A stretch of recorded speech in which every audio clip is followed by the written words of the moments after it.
Fue a la casa de Silvia, ahí se reunieron, ¿no? Cuando yo llegué estaba Tomás Huanca, estaba Ramón Conde, Esteban Ticona, eran las tres personas que estaban junto con Silvia, sentados en el suelo sobre cueritos y aculicando, ¿no? A mí me llamaron porque yo estaba estudiando en lingüística, lenguas nativas, y bueno, me preguntaron si era secretaria, dije que sí.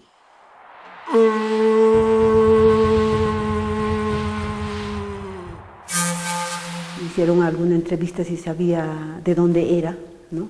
Yo soy de Italaque, entonces ellos estaban haciendo investigaciones de música, ¿no? De todo lo que podían coger de las comunidades. Entonces dijeron, bueno, y de Italaque, entonces hay una música, los sicos de Italaque.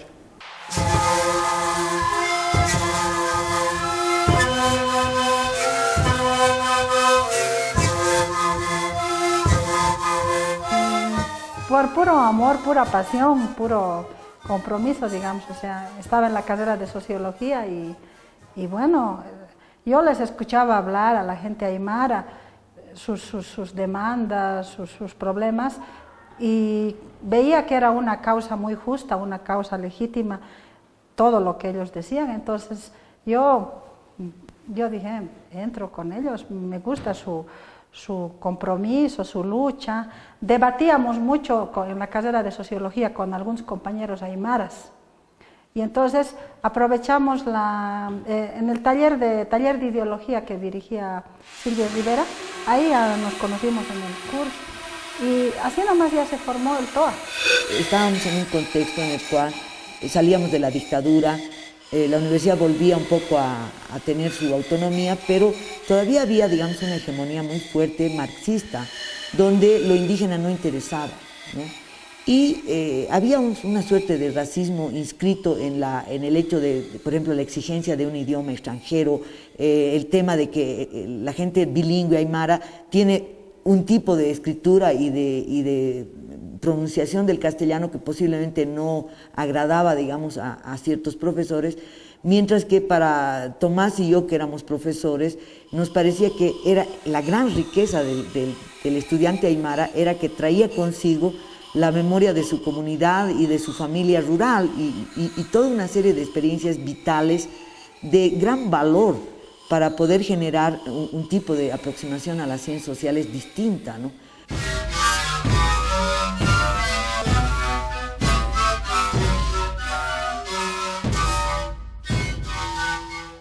Me apasionó tanto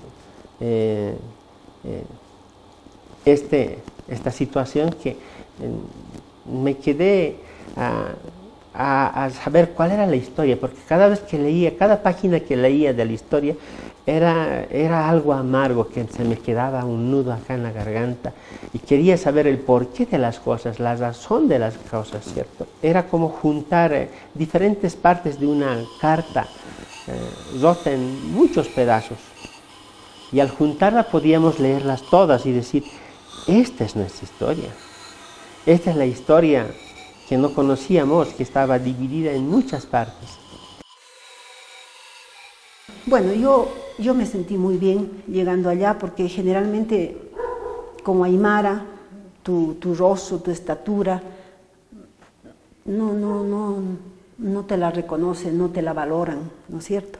Entonces ahí me sentí bien, reconocida, valorada. Ahí sí se trabajaba lo aymara, se reconocía todo el valor que tenía la cultura aymara, ¿no? Al discutir todos esos temas, también nos empezamos a cuestionar nuestra identidad. Habíamos personas mestizas dentro del TOA y habían personas comunarias de origen comunario, había también gente aymara urbana. Entonces tratamos de que cada quien hiciera la investigación buscando sus propias raíces. Y empezamos a trabajar conjuntamente con la universidad nos apoyó con un pequeño financiamiento, empezamos a hacer investigaciones sobre la red de caciques. Esa era nuestra debilidad, ¿no? Poder probar, darle fortaleza a la cuestión política con investigaciones empíricas, ¿no? Darle un impulso a lo político con lo que es básicamente la teoría, ¿no? Eso fue, digamos, el sustento básico, ¿no? El objetivo básico del TOA en ese momento.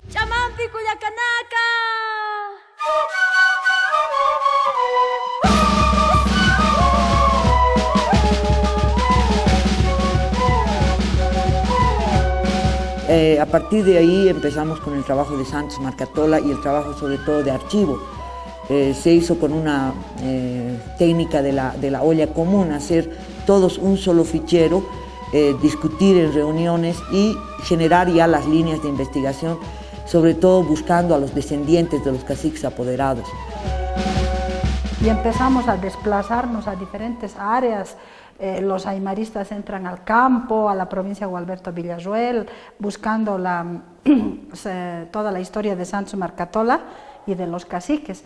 Los otros nos vamos a los archivos de La Paz, de Sucre, otros nos metemos en la hemeroteca, y así todos contribuíamos a la olla común, que era el tema de la red de caciques apoderados, ¿no?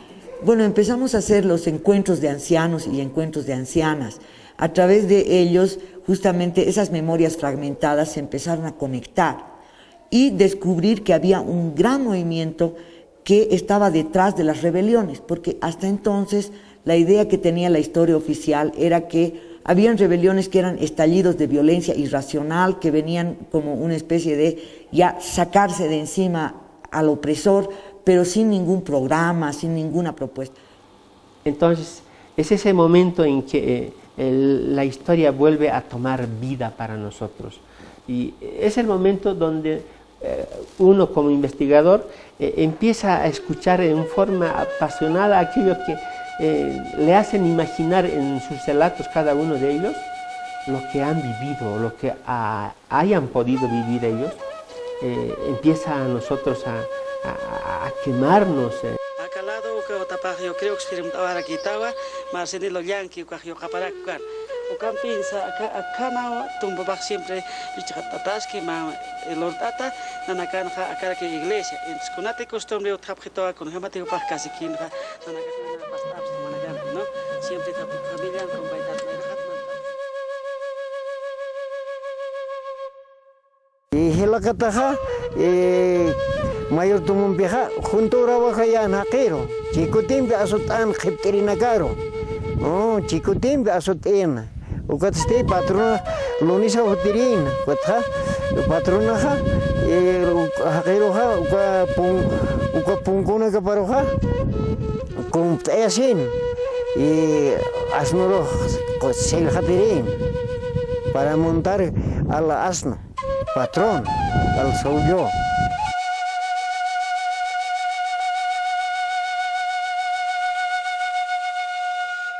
Lo que se descubre es que, por ejemplo, la rebelión del año 1921 en Jesús de Machaca estuvo precedida por décadas de lucha legal. Lo mismo la de 1927 en Chayanta. Y esta lucha legal fue llevada a cabo por una red de caciques apoderados que tenían que enfrentar la ley que desconocía a los caciques, la ley de desvinculación de 1874, desconocía al ayllu, desconocía a los caciques y solo permitía que hayan apoderados. Esto fue un descubrimiento muy importante porque nos muestra que la visión oficial de la historia siempre muestra cuando los indígenas se levantan de un modo violento, pero nunca muestra la lucha pacífica, la lucha legal. Y lo que descubrimos era que realmente habían argumentos muy sólidos, muy serios, para desconocer los procedimientos de la revisita, que eran fraudulentos. E incluso había una ley en 1883 que reconocía los títulos coloniales de propiedad y a través de ello se produce toda una especie de exégesis de los documentos, de los archivos. Los caciques empiezan a viajar, viajan a Lima, viajan a Sucre, para recuperar estos títulos. Y sobre la base de estos títulos, 400 marcas, estamos hablando de la marca, la Federación de Ayllus, se reorganizan y se recupera, digamos, la memoria de su territorio.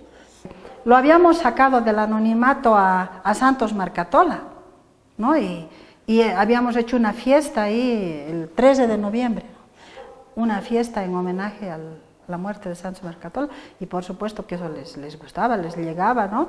Se sentían, ¿qué se llama?, valorizados en su identidad, en su historia, ¿no?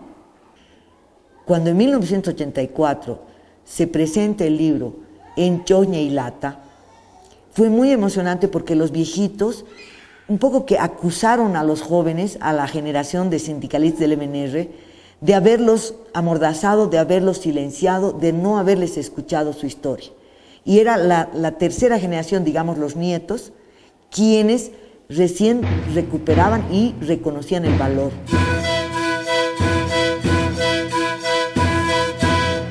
Entonces se produjo una estampida de la gente así, todos a ir a la tumba de Marcatola, a un cementerio olvidado, a un cementerio barrido por el viento, una tumba sin nombre, y ahí parados encima de la tumba los hijos, Celestina Barco y Gregorio Barco, hicieron una especie de restitución de la dignidad de la lucha y acusando al sindicalismo movimentista de haberlos querido borrar del mapa, ¿no?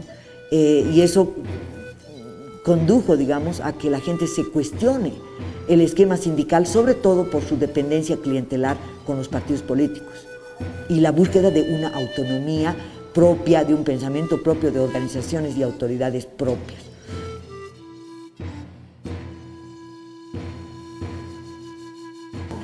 A un cacique apoderado que se llamaba Francisco Tancara, de Calacoto de Pacajes, le confiscaron papeles subversivos en 1918 y eran papeles del siglo XVI. O sea, él estaba subvirtiendo a las comunidades, mostrándoles que ya habían ido a la mitad, que habían pagado tributo, que por lo tanto no tenían por qué ser usurpados de su tierra, y eso era subversivo.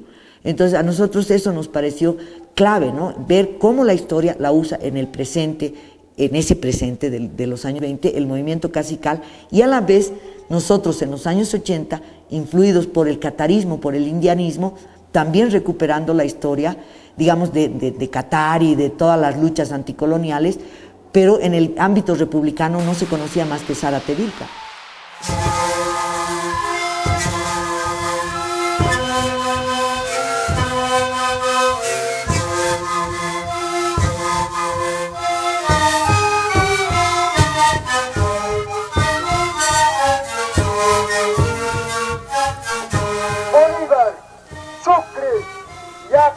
Equilibrio, pero creo yo mestizo canacanaco.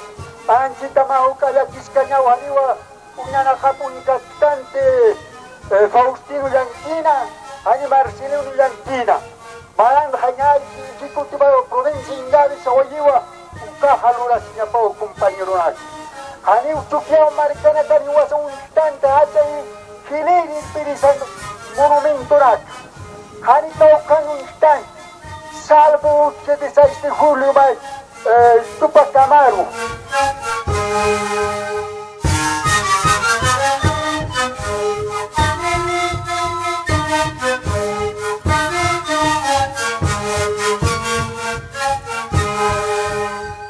Los caciques ya hablaban el territorio como suelo, subsuelo y sobresuelo, es decir, lo que es contemporáneamente la discusión sobre tierra y territorio ya estuvo planteado en la década de 1918, pero la reforma agraria y el sindicalismo movimentista, que de alguna manera buscaba que se olvide todo esto, había creado pues un vacío de conocimiento.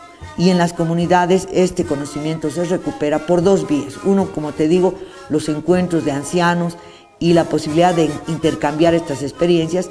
La teatralización, se hizo mucho teatro y finalmente se pasó al radioteatro. Y en radioteatro se hizo la novela Santos Marcatola. Achachila nakasana pusawi nakapasa. Awicha nakasana sawuta nakapasa pitata nakapasa. Haneu chakaspati. Chuima kanartayi pusawi naktoqiwa. Hayliwi naktoqiwa kolla suyo markpacharo arsutakipuniscani. Arhatanya takisti. Mayas tatamuniwa kamasani titiri untata takich amam pisait asipska kinyani. Achachila naka. Suma amu yuchurap heta. Wara nakana kanapam chika parhtap hanya nakakataki. Hayaya pola suyo marka. A ver, kama orani hema. Ikuma hanpastat. Na saka. Sakatat. Saka. Nasti. Yakis kau. Kutilkam. Hemos sembrado harto, y lo que yo veo es que en muchos ámbitos, en muchas esferas ahora académicas y de todo, se está haciendo lo que nos hemos hecho. O sea se ha valorizado tanto la metodología oral, basada en la oralidad, que en los campos de agronomía, de riego, de literatura y de todo eso, se está utilizando esa metodología, porque parece que es la metodología más adecuada a una sociedad marginal, a una sociedad excluida, a una sociedad analfabeta. En el futuro es posible que se plantee que la historia es ya una historia oficial del movimiento indígena y que ya, digamos, Santos Marcatola pasa a formar parte un poco del panteón de héroes nacionales, ¿no? Pero es que es una historia que todavía tiene un montón de elementos inéditos y no descubiertos.